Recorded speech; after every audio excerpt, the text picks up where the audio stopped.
The respiratory system. Student name Hunter Davis, student number 117833898.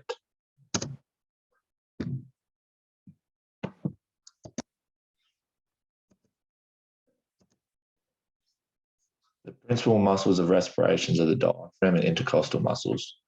The diaphragm is the prime mover and it alone produces about 2/3 of the pulmonary airflow.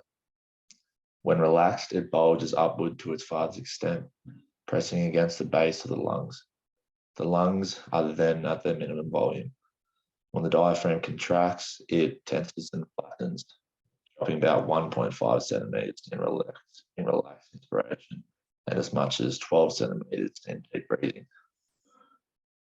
Its descent enlarges the superior to inferior dimensions of the thoracic cage, but it also flattens and pushes outward on the sternum and ribs, which enlarges the anterior to posterior dimension.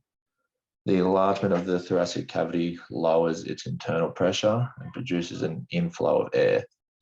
When the diaphragm relaxes, it bulges upwards again, compresses the lungs, and expels air. Stated by Saladin.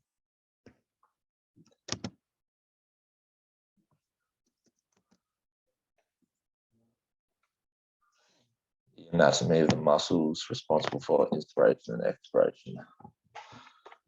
The nose encloses the chamber for air inspiration.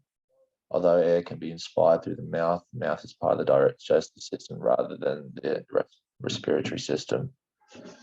The nasal cavity is a cleaning, warming, and humidifying chamber for inspired air.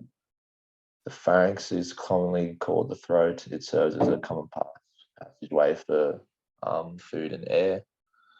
The larynx is frequently called the voice box. Its rigid structure helps keep the airway constantly open.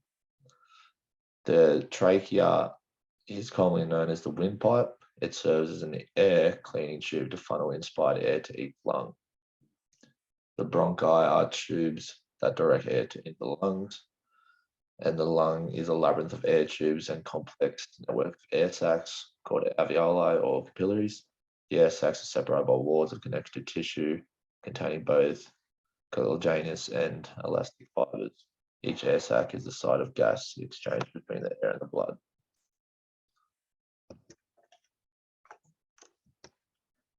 Neural control of breathing.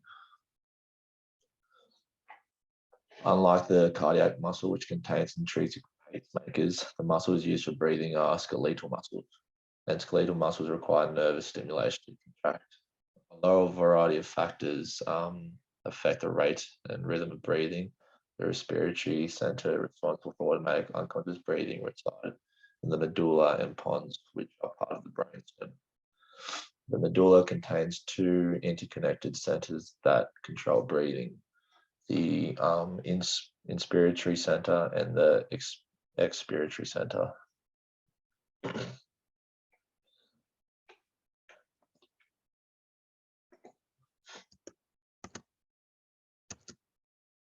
Pressure and airflow of inspiration and expiration. Air moves into and out of the lungs for the same region the blood flows because of a pressure gradient. The pressure that drives respiration is atmospheric pressure, which is the weight of the air around us. When the pressure within the lung drops lower than the atmospheric pressure, air flows from the area of high pressure to the area of the outside the body to an area of low pressure, which is the lungs. This is called inspiration. When the pressure within the lungs rises above atmospheric pressure, air flows out of the lungs, which is called expiration, until the two pressures equalize. Whereas inspiration is an active process requiring the use of muscles, normal expiration is a passive process resulting from the recall of healthy lungs.